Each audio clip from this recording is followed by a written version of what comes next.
Hello दोस्तों, आज हम डिस्कस करने वाले हैं AGTA का प्रैक्टिस सेट। तो दोस्तों, आज का जो टॉपिक है वो है सॉइल साइंस। इससे पिछले वीडियो में दोस्तों हमने सॉइल साइंस के 100 क्वेश्चन डिस्कस कर चुके हैं। आज दोस्तों उसके आगे क्वेश्चन डिस्कस करने वाले हैं।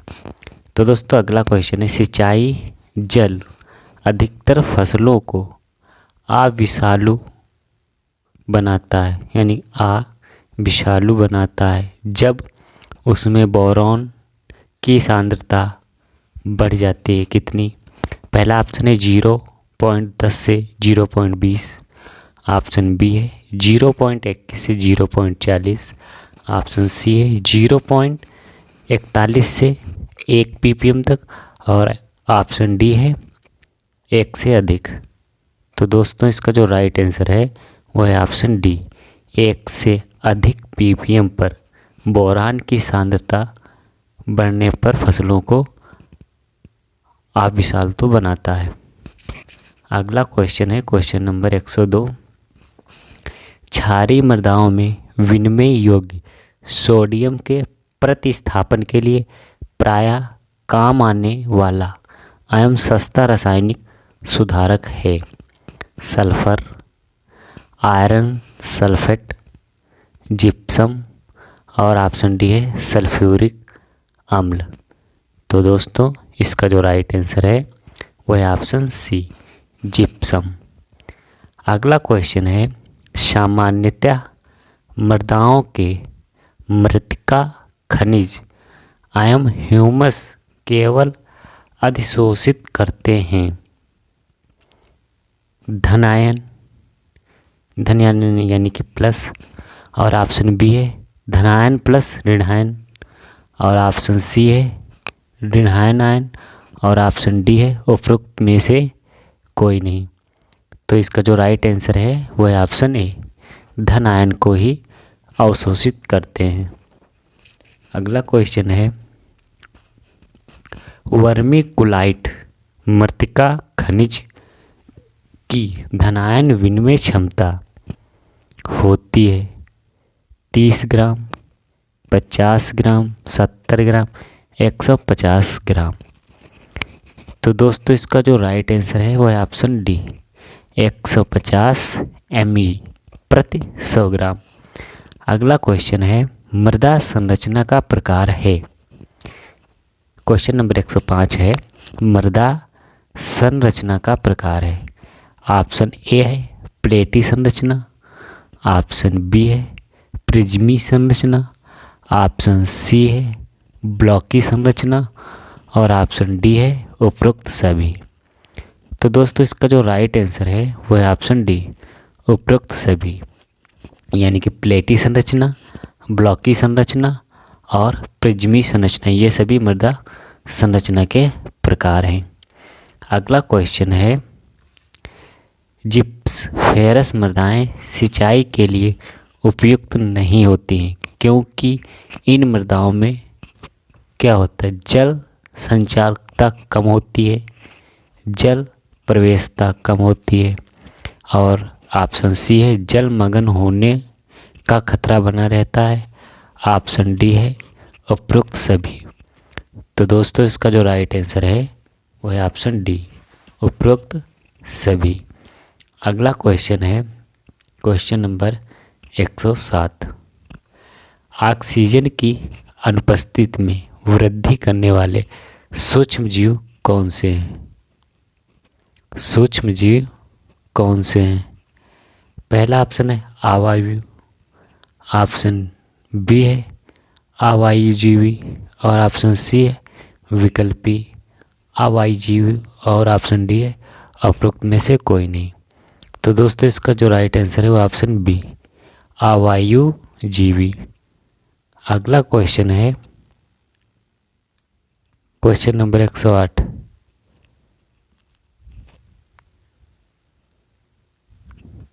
अधिकांश पौधे अपनी पूर्ण क्षमता से जल का अवशोषण करते हैं तथा पोषक तत्वों की मृदा में प्राप्यता की अधिकतम होती है जब मृदा जल स्तर होता है? अधिकतम जल धारण क्षमता पर हो, ऑप्शन बी है चिपचिपा बिंदु पर हो, ऑप्शन सी है क्षेत्र क्षमता या मृदा जल धारिता पर हो, और ऑप्शन डी है मुरझान बिंदु पर हो। तो इसका जो राइट आंसर है वो है ऑप्शन सी, क्षेत्र क्षमता या मृदा जल धारिता पर हो। अगला क्वेश्चन है क्वेश्चन नंबर 109। लवणीय क्षारीय मृदा बनने के मुख्य कारण हैं क्या? शुष्क जलवायु, समुद्री जल का प्रभाव, लवणीय जल से मृदा की सिंचाई, और उपरोक्त सभी। तो इसका जो राइट आंसर है वो है ऑप्शन डी, उपरोक्त सभी। क्वेश्चन नंबर एक, अगला क्वेश्चन है क्वेश्चन नंबर 110। पौधों द्वारा मृदा जल का अवशोषण एकदम कम हो जाता है यदि मृदा का तापमान हो 10 सेल्सियस, 12, 15 कि 25। तो इसका जो राइट आंसर है वो है ऑप्शन ए, 10 सेल्सियस तापमान। अगला क्वेश्चन है भाप उपचारित अस्थि चूर्ण है, यानी कि अस्थि चूर्ण में होता है 18% फास्फोरस, 22% फास्फोरस, 16% फास्फोरस, और ऑप्शन डी उपरोक्त में से कोई नहीं।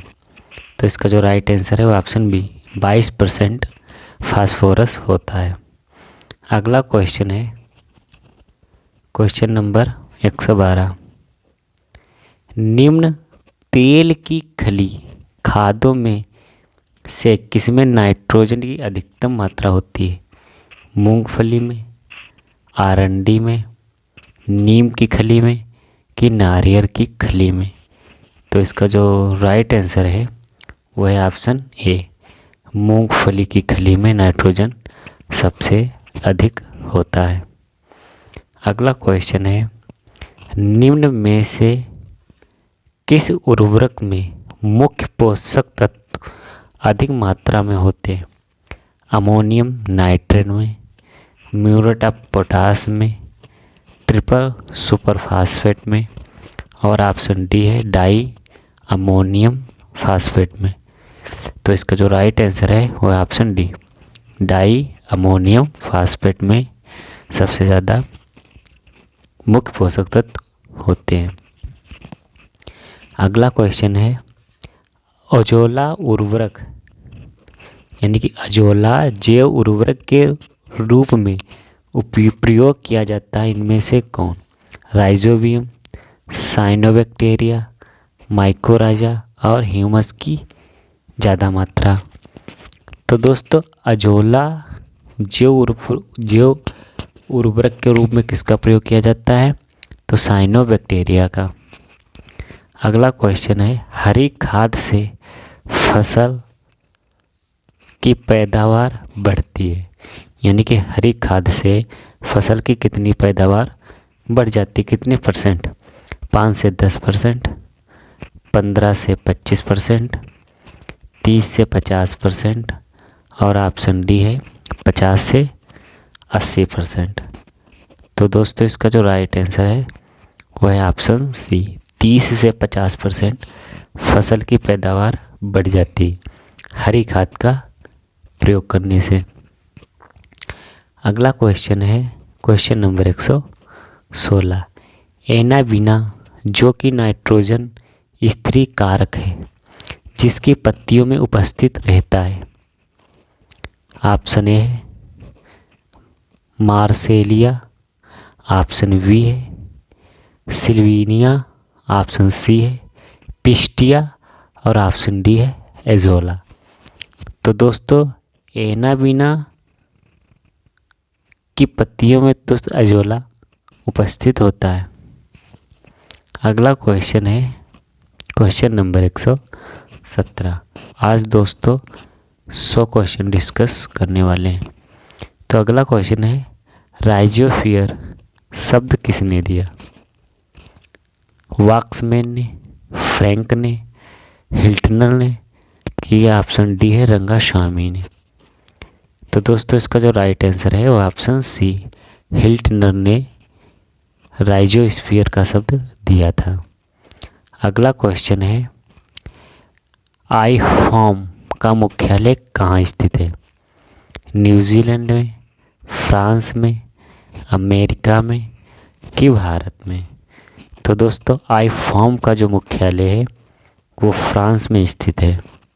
कहाँ स्थित है? फ्रांस में स्थित है। अगला क्वेश्चन है, भारत में सबसे पहले किस संस्था द्वारा जैविक कृषि को बढ़ावा दिया गया? पहला ऑप्शन है ICAR के द्वारा, ऑप्शन बी है CFIR द्वारा, ऑप्शन सी है अपेडा के द्वारा और ऑप्शन डी है UGC के द्वारा।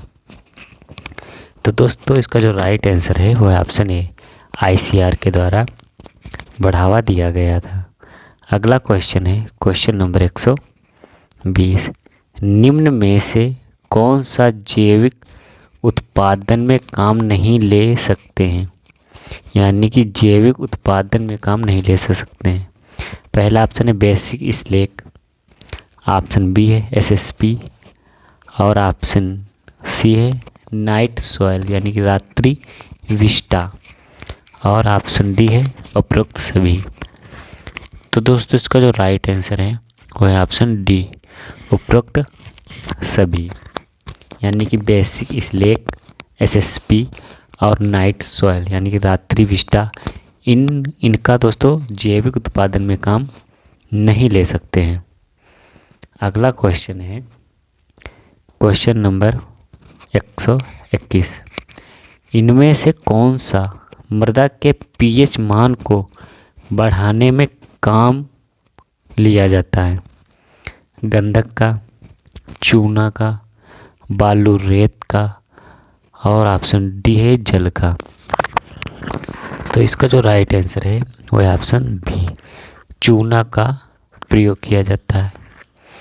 अगला क्वेश्चन है क्वेश्चन नंबर 122,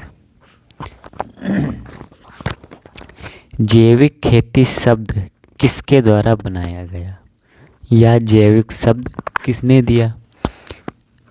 पहला ऑप्शन है मासानोबु फुकुओका, ऑप्शन बी है लॉर्ड नॉर्थ बॉर्न ने, ऑप्शन सी है रूडोल्फ स्टीनर ने, ऑप्शन डी है NA बोरलॉग ने।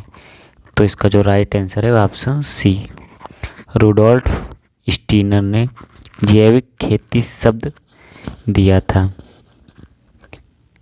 अगला क्वेश्चन है, जैविक खेती में काम में लिए जाने वाले पौधे संरक्षण उत्पाद हैं। पंचगव्य और ऑप्शन बी है जीवामृत, ऑप्शन सी है नीम तेल और ऑप्शन डी है सभी। तो इसका जो राइट आंसर है वह है ऑप्शन डी, उपरोक्त में सभी। अगला क्वेश्चन है, राजस्थान जैविक पंजीकरण एजेंसी कहाँ स्थित है?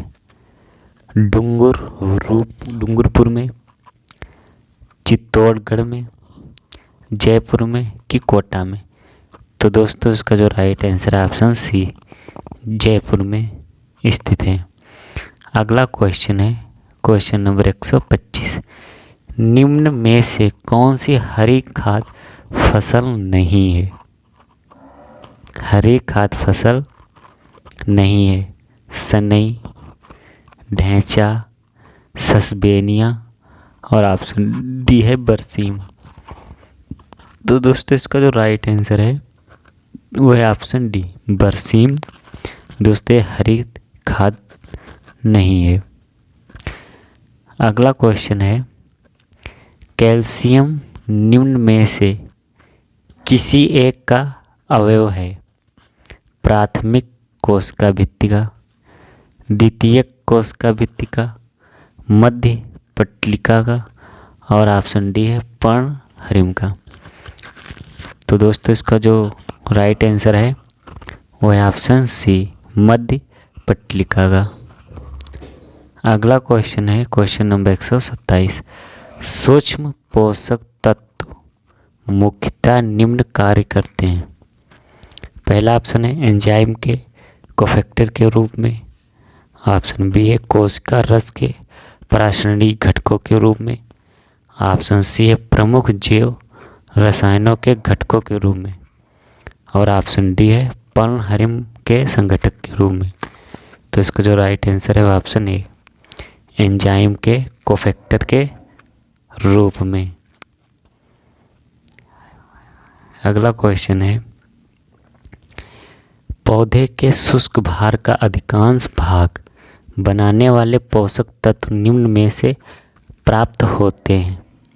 मृदा से, जल से, वायु से, जल एवं वायु दोनों से। तो इसका जो राइट आंसर है वो है ऑप्शन डी, जल एवं वायु दोनों से।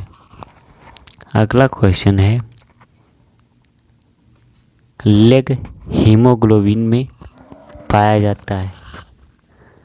ऑप्शन ए है कोलेरोइड जड़। ऑप्शन बी है बीजीए। ऑप्शन सी है बैक्टीरियोट्स के आसपास। ऑप्शन डी है माइकोराइजा।